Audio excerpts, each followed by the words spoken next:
Hello everyone, আসসালামু আলাইকুম। Welcome my channel Sharmin Akter another blog video. আপনারা হয়তো আমার বয়স শুনে বুঝতেই পারতেছেন আমার অনেক বেশি জ্বর ঠান্ডা লেগেছে। সেই জন্য আমি ডাক্তারের কাছে যাচ্ছি আমাদের দালাল বাজারে। এখন সিজনাল সবারই জ্বর ঠান্ডা লেগেই থাকে। প্রতিটি ঘরে ঘরে শুনতেছি জ্বর ঠান্ডা, সবাই একটু সাবধানে থাকবেন। এখন আমি আমাদের রাখালিয়া মেল গেটের একদিক দিয়ে চলে যাচ্ছি দালাল বাজারে। সেই সাথে ডক্টর দেখাবো ভাবতেছি, কিন্তু আমাদের ডক্টর ছিল না ওইখানে। না থাকাতে আমি দালাল বাজার মেন বাজারে চলে আসলাম। ভাবছি কিছু কেনাকাটা করব। এদিক সেদিক দেখতেছি আমার একটি ব্যাগের প্রয়োজন আছে, সাথে এক বোরকা দেখছিলাম, কিন্তু আমার গায়ে দেওয়ার মতো এখানে কোনো বোরকা হয় নাই।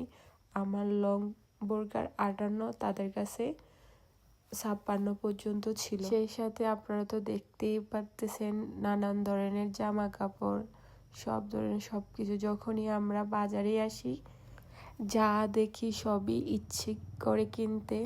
প্রয়োজনের থেকে বেশি টাকা ছিল না, তাই আর কিনা হলো না। এরপরে চলে যাচ্ছি আমাদের দালাল বাজার ডিগ্রি কলেজে, যে কলেজে আমি পড়াশোনা করেছিলাম। আমি আমার বোনেদেরকে কল দিয়েছি আসার জন্য দিঘির পাড়ে, তারা আসতেছে বলতেছে, তাই আমি দালাল বাজার ডিগ্রি কলেজের সামনে দিয়ে দিঘির পাড়ে যাব। সেই সাথে মিস করি এই কলেজটা। এই কলেজে কত না সময় দুষ্টুমি ফাজলামি আমরা সময়গুলা কাটিয়েছি। সকল বন্ধু এবং বান্ধবীদেরকে অনেক বেশি কলেজে এসে মাঠের মধ্যে মিস করতে। প্রায় অনেক দিন হয়েছে কলেজে কখনো ঠিকঠাক আসা হয় নাই। কত বছর পর যে দালাবাজার ডিগ্রি কলেজে আসলাম সে আর না বলি। পুরনো সময়গুলা অনেক বেশি মিস করতেছি। একটি কথা না বললে হয় নাই, পুরনো সময়গুলা যদি চলে যায় আর কখনো ফিরে আসে না। কলেজের সেই সময়গুলা মিস করতেছি, যে সময়গুলা কলেজে বসে আড্ডা দিতাম আমরা বান্ধবী এবং বন্ধু সহকারে। আমার অনেক ছেলে ফ্রেন্ড এবং মেয়ে ফ্রেন্ড ছিল কলেজ লাইফে, তাদেরকে খুব বেশি মিস করি। I miss you friend circle.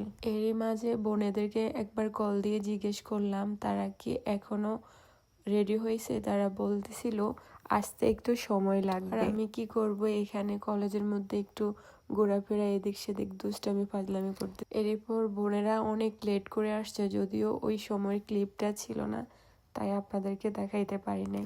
আমি একটু রাগ করেছি, বোনেরা লেট করে আসছে এই জন্য, তাই ওরা আমার সাথে একটু দুষ্টুমি করে রাগ ভাঙাচ্ছে।